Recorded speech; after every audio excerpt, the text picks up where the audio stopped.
Minha esposa me traiu com o pedreiro. E ainda planejou como me destruir. Nunca fui o tipo de homem desconfiado.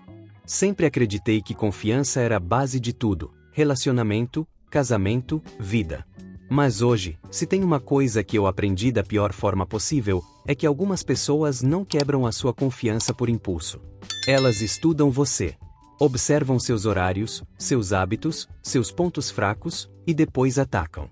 A minha história não começou com uma briga, nem com um erro impulsivo. Começou silenciosa, calculada, quase invisível. E quando eu percebi, já era tarde demais. Tudo começou com um som simples. Um martelo batendo. Era o barulho da reforma da minha casa, ou pelo menos era isso que eu acreditava. Eu e Juliana tínhamos acabado de realizar um dos maiores sonhos da nossa vida: sair do aluguel e comprar nossa própria casa. Não era uma mansão, mas era nossa. Cada parede ali carregava o peso de anos de esforço, noites sem dormir, contas apertadas e planos adiados. Eu me lembro da gente sentado no chão da sala vazia, rindo, fazendo planos, prometendo que dali pra frente tudo seria diferente. E de certa forma foi. Só não da forma que eu imaginava. A reforma era para ser o último passo. Ajustes simples, melhorias, deixar tudo com a nossa cara. Foi Juliana quem mais se empolgou com isso. Ela queria escolher cada detalhe, cada cor, cada acabamento. Eu achei bonito. Achei que aquilo era amor, cuidado, construção. E talvez fosse, mas não do jeito que eu pensava. Foi assim que o Marcos entrou na nossa vida. O pedreiro. Indicação de um conhecido, preço justo, disponibilidade imediata. Um cara aparentemente tranquilo, educado, sorridente. Eu não vi nada de errado nele. Pelo contrário, agradeci por ter encontrado alguém de confiança. Enquanto eu saía cedo todos os dias para trabalhar, ele ficava lá, com a minha esposa, dentro da minha casa, construindo algo que eu achava que era apenas uma reforma. No começo, tudo parecia normal. Juliana me contava como o dia tinha sido, falava das mudanças, dos avanços. Mas aos poucos, pequenas coisas começaram a mudar. Nada escancarado.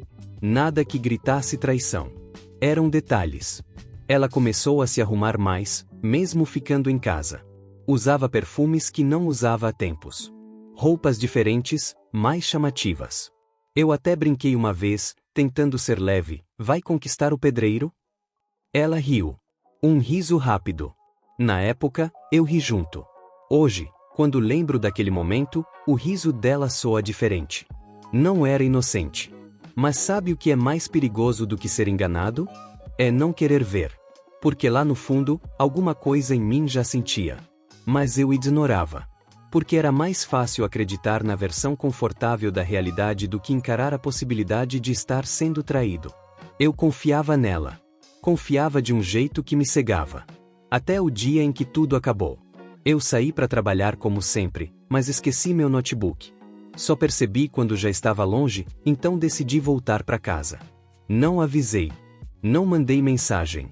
Era para ser rápido. Entrar, pegar o notebook e sair. Mas quando eu cheguei, alguma coisa estava errada. O som da obra não estava lá. O martelo tinha parado. E no lugar dele, havia silêncio. Mas não era um silêncio comum. Era um silêncio pesado. Estranho. Como se algo estivesse escondido dentro dele. Então eu ouvi. Uma risada. Baixa. Íntima. Quase sussurrada. Meu coração disparou na hora. Eu não queria ir até o final do corredor. Cada parte de mim gritava para eu sair dali, fingir que não ouvi nada, voltar pro carro e continuar acreditando na mentira confortável. Mas eu fui. Porque no fundo, eu já sabia. Cada passo parecia mais pesado que o outro. Quando eu cheguei perto da porta, ouvi mais uma vez. E então, sem pensar, eu abri. E naquele instante, o mundo parou. Juliana me olhou primeiro.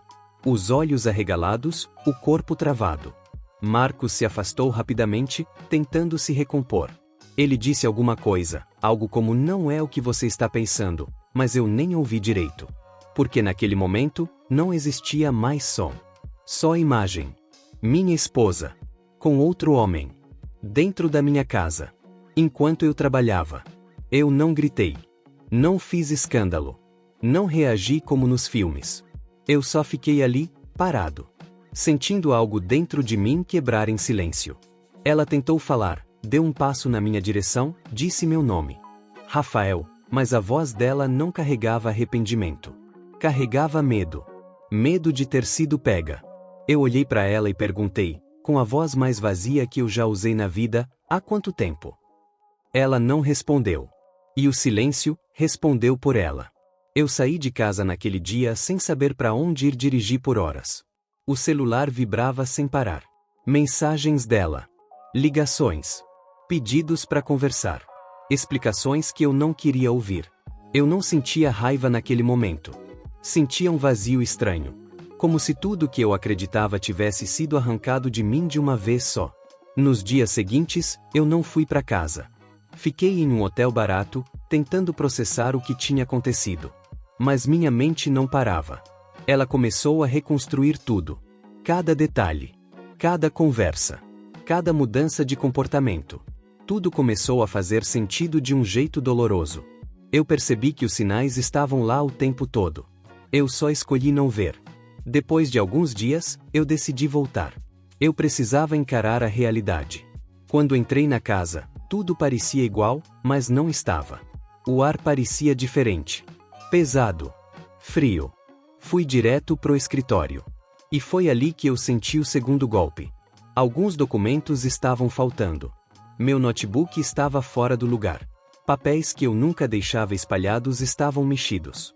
Meu coração acelerou. Eu sentei na cadeira, abri minha conta bancária, e foi ali que eu senti o chão desaparecer pela segunda vez. Transferências. Várias. Pequenas quantias em dias diferentes. O suficiente para não chamar atenção. Mas quando somadas, era muito dinheiro. Dinheiro que eu levei anos para juntar. Dinheiro que representava segurança, planos, futuro. Naquele momento, a dor da traição deu lugar a algo diferente. Algo mais frio. Eu comecei a investigar. Descobri que Juliana tinha aberto uma conta em outro banco. Que vinha transferindo dinheiro aos poucos. Que tinha pesquisado passagens, lugares para morar, até fora do país. E em algumas dessas buscas, havia outro nome. Marcos. Aquilo não era um erro. Não era impulso. Era um plano. Ela não queria só me trair. Ela queria sair da minha vida, levando tudo. Eu marquei de encontrar com ela. Precisava olhar nos olhos dela mais uma vez. Precisava ouvir a verdade completa. Quando ela chegou, eu percebi que já não era mais a mesma pessoa. O olhar era frio. Distante. Como se eu fosse um estranho. Eu perguntei direto, por quê? Ela demorou alguns segundos. Depois respondeu, sem emoção, eu não te amo mais. Simples assim. Sem peso. Sem culpa. Eu respirei fundo e perguntei, e o dinheiro? Ela desviou o olhar e disse, eu fiz o que precisava fazer. Naquele momento, tudo ficou claro. Eu nunca fui parceiro. Eu fui um meio. Um recurso. Uma etapa da vida dela. Meses se passaram. E a vida seguiu.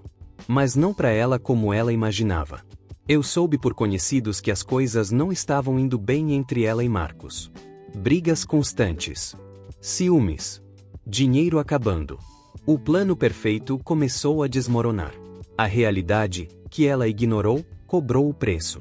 Um dia, meu celular tocou. Número desconhecido. Eu atendi. Era ela. A voz estava diferente. Mais baixa. Mais fraca. Rafael, eu preciso falar com você. Eu fiquei em silêncio. Eu errei. Mas dessa vez, não doeu. Eu respondi, com calma, você não errou. Você escolheu. E desliguei. Naquele momento, eu percebi que algo tinha mudado dentro de mim. Eu não sentia mais raiva. Nem tristeza. Nem vontade de vingança. Eu sentia paz. Hoje, olhando para trás, eu entendo que nem toda traição é um erro. Algumas são revelações. Revelam quem a pessoa realmente é, revelam o que você estava ignorando. Revelam o que precisava acabar. Ela não destruiu minha vida. Ela destruiu uma ilusão. E isso foi o que me libertou. E se você está ouvindo essa história até aqui, eu quero que você entenda uma coisa: a dor passa.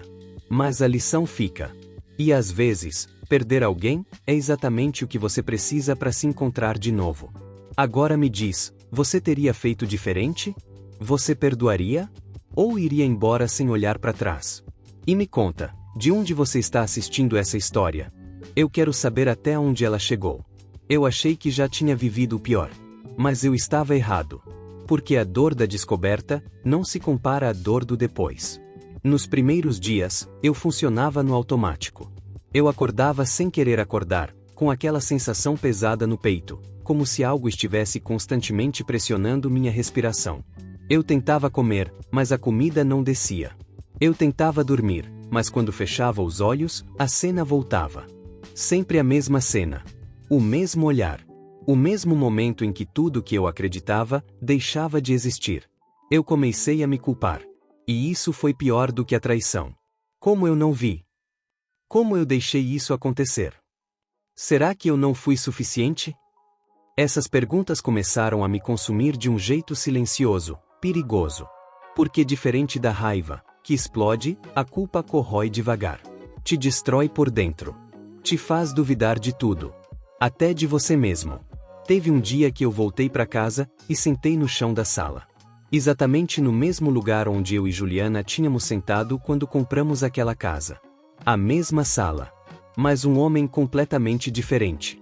Eu olhava ao redor e tudo parecia contaminado. As paredes.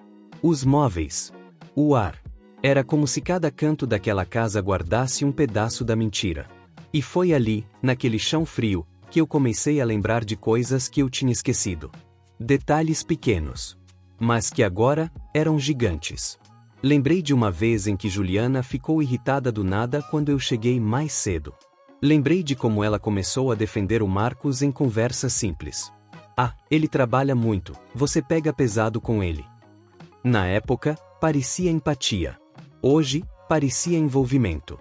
Lembrei de uma mensagem que apareceu no celular dela uma vez, e ela virou a tela rápido demais. Lembrei de como ela passou a trancar o banheiro. De como o sorriso dela mudou. De como ela foi deixando de ser minha, sem que eu percebesse. E quanto mais eu lembrava, mais doía. Mas também, mais eu entendia. Aquilo não tinha começado naquele dia. Aquilo vinha sendo construído há muito tempo. Assim como a reforma da casa.